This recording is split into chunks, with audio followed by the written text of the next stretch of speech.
I'm gonna get something from going to Springfield, Missouri. Like, I'm not just gonna go there and be like, oh yeah, it's just a little trip. No, take it in. You know what I'm saying? What you gonna, do better when you come home? You know what I'm saying? Like, I love little trips like that, man. Yeah, man. And oh yeah. So off topic, real quick, man. Mm-hmm. I wanted to, I always got my theories. You know what I'm saying? My theory. Mm-hmm. This is one of my theories, man. Just change it up a little bit. Another theory. I always got theories. So this theory here is based on single women, not single women, single parent, more so the woman, the mother, single mothers. I have this thought, and it's a theory, but I believe every single mother that is a true single mother, because you got these single mothers that say they single mothers, but the dad be trying to be there. But that's another whole episode. But the true single mothers, like the ones that don't have no father, the father is not around at all. Either he's in jail, or either he's maybe passed, maybe he's just not even around, period. Right. Most of those single mothers, they kid normally looks just like the mom. Facts. And it's weird as hell, but like I've been noticing it for years, and now that I got the platform to talk about it, this has been a theory of mine for years. But I really believe, like, I see so many women, like if I see a woman that has a kid and it looks just like the mom, I instantly just think the dad must not be around. Right. It's almost like God bless you to make sure your kid look like you. If it's like God know, or whoever higher power knows that this man won't be there. You know what I'm saying? So we're not gonna make it bad for you and have this little boy or this little girl look like the dad, and you looking at the baby like, man, why the hell you look like this nigga? You know what I'm saying? Like, so like I really believe like every time a woman has a kid that father's not around, they look like this mom. Mm-hmm. It's crazy. It's crazy. Yeah, there's a bunch of deadbeats out here, man. I mean, fuck them, shit. I mean, that's how it is. Fuck them niggas. So let's get to this. Let's get to this the good old topic, baby. Like I said, man, we said we was gonna give our review on the Who Killed Malcolm X on Netflix. It was a very interesting story. Yes, indeed. Five. What was it? It was 5 of them, right? It was a total of 5. Yeah. It's 5. No, 6 series. 6 episodes. If you all haven't watched it yet, I don't give a fuck. We finna say it, right? But I'm gonna start off. So to see the guy that actually, basically what the story breaks down is that we all know there was a man that killed Malcolm X by the name of Thomas X. Hayter. Go by his government name was Thomas Hogan, right? Right. There was 2 other guys that they just picked up off the street. Yeah. One was Norman X. Butler and Thomas 15X Johnson. All right. And they spent time in jail. 20 years, man. 20 years. And they did this kind of stuff a lot back then too. They didn't give a fuck. Right. They didn't give a fuck. Grab a black man. Grab a black man. Grab him. Grab him too. He looked like he could be. Get his ass in there. That's exactly what it was. Right. So. Man, I'm glad I ain't living that time. I'm blessed to be. You know what I thought. We gonna stay on this. But you know what I thought? Like if I was back in slavery days, I've been dead a long time ago. Yeah, I ain't. I'll be looking at white women, all this shit. Yeah. I'll be dead. Anyway, so he said I'll be looking at white women. I'll be dead. If they'll pluck my eyeballs out. Anyway, so back to that, man. Seeing this, man, how did you think watching it? What did you think about it? Like, because I'm gonna tell you now, Elijah Muhammad, to me, I don't care who come at me, was straight on some bitch shit because of the shit that he didn't want Malcolm to get too much publicity. Yeah. He didn't want him to be the man. Right. All right. But did Malcolm have some of them shits coming towards him? Yes. So it was like I could see both sides of the story of why, but to me, why would you take out your own kind? Right. You know what I'm saying? When I watched it, the first episode got me because I never seen the picture of him actually dead. Oh my god! Yeah. I was like, damn, they straight got this on Netflix like this. Eyes rolling in the back of his head, everything. Like, and they zoomed in on it, and they showed, I think, a officer that was on duty that was supposed to be watching him. He tried to give him mouth to mouth and everything like that. And it, you know, they showed like how the chairs was and everything. That first episode got me, you know what I'm saying? And just watching it, seeing how he moved the people and how it grew, how his like name grew amongst the black community, was kind of strong. You know what I'm saying? It's motivating too, like inspiring to watch. I also after watching it, I was noticing how they kind of was against Martin Luther King a little bit because he was all into church and Christianity, and they wasn't. You know, and they ain't like that he was taking black people away from what he was trying to do. So that was another thing that was kind of interesting too. But yeah, just watching it, man, it's deep. I mean, like, it's deep. And we, you know, in school we heard stuff about Malcolm X, and they had the movie with Denzel Washington playing Malcolm X. But I really didn't look at that. I actually need to go back and look at it. Yeah, I think after watching that documentary, I probably would have been able to watch that. I mean, because it's just it's fabricated a little bit. Yeah. But like Elijah, like you say, Elijah Muhammad. If you watch the documentary, you know this part.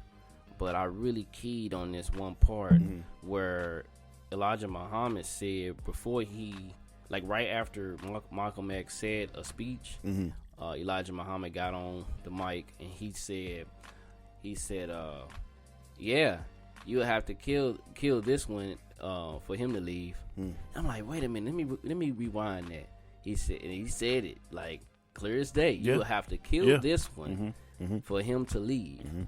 I'm like, damn, that could have sparked something like, if it was even if it wasn't the black people, it was like the white people, like, okay, we got to kill this man. He gonna take over. You know what I'm saying? And I really think that when he said that really sparked something. And I think that's what really turned Malcolm X to become a suspect. I mean, not a suspect, but a wanted person, like to get killed. You know, like he probably had awards for him being dead. You know what I'm saying? Like they wanted him gone because he was speaking too much and getting the people moved in a way that they ain't want people to be moved. And it was deep, man. Like just watching it was deep. It was, man. It took me like, I ain't gonna lie, it took me probably like about a week for me to watch. About a week to finish it. Because like if you watch a documentary, you gotta be woke. Yeah. Every time I had to stop. Wind it back. Yeah, you gotta. Sometimes I be falling asleep on documentaries. I ain't gonna lie.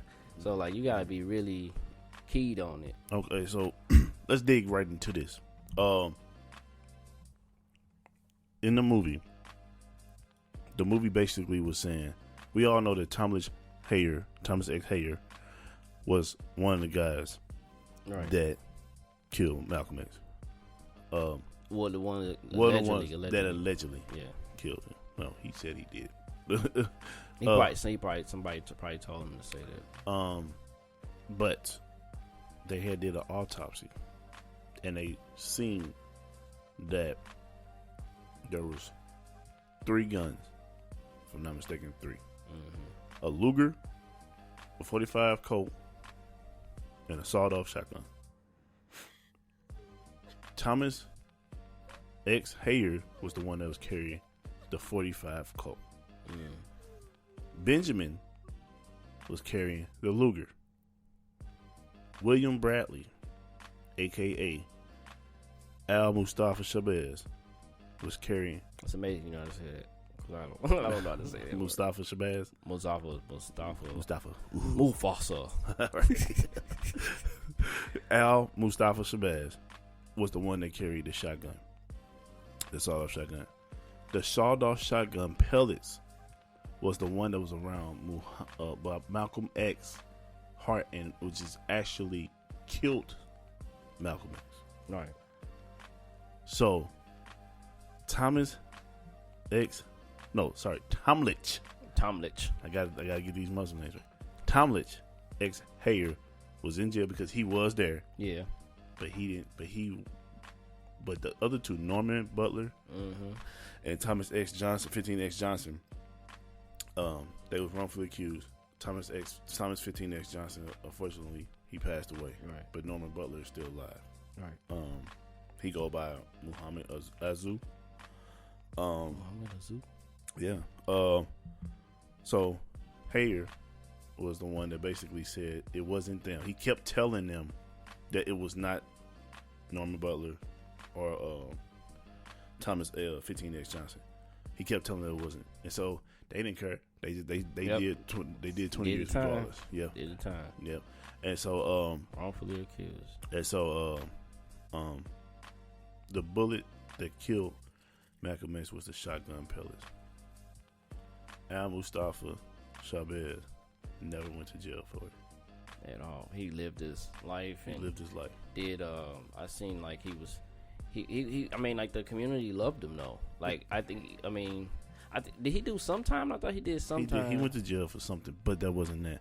What I didn't understand about this, and I'm glad you said the community loved him. Right. The community knew about it. Yeah, because every time they said, "Do you know who William Bradley is?" We ain't talk about that. We're not talking about that. Oh, you told the guy with the shotgun. Like they knew about this. Yeah. Like that's the crazy part. Like you knew that this man this man shot Malcolm. Right. Like you know this shit, and you ain't said nothing. And you know what's crazy? What gave me chills after watching it? They showed William Bradley. They slowed down the footage when it was like when they first grabbed the person. One of the people that was out there with the gun that was in the room with him. They showed William Bradley walk across the camera. Oh my God! And and they had a couple suspects that kind of identified who the shooter was, and it looked like it could have been William Bradley. He walked past the camera and he gave it like he didn't look at the camera, but he had a look like, okay, I'm walking away from this. But the thing is, though, he walked away so calm, and he tuggled his coat like he was trying to hide his gun. Yeah.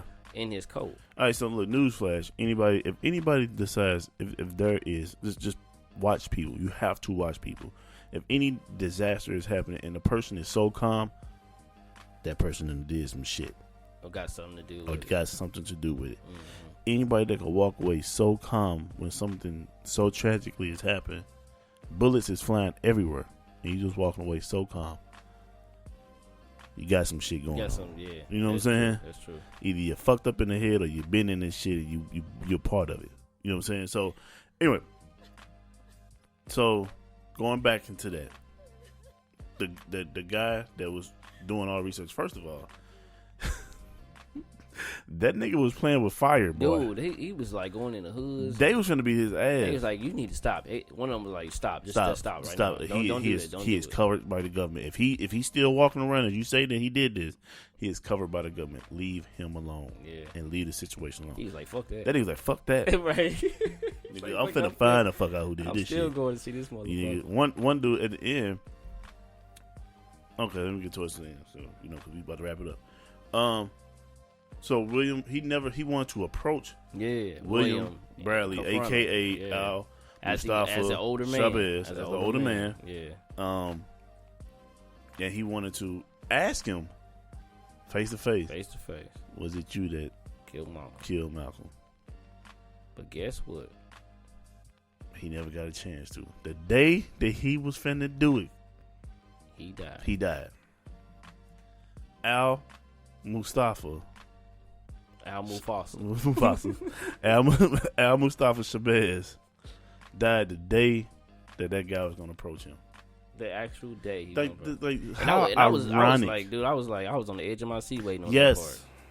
How ironic though. I started to think it was one of them fake deaths until they had the funeral. Right. I say, man, they lying. They didn't have that man run away. They had that man run away and told that man that he died. Yes, because they know he was gonna confront him. How ironic is that, man?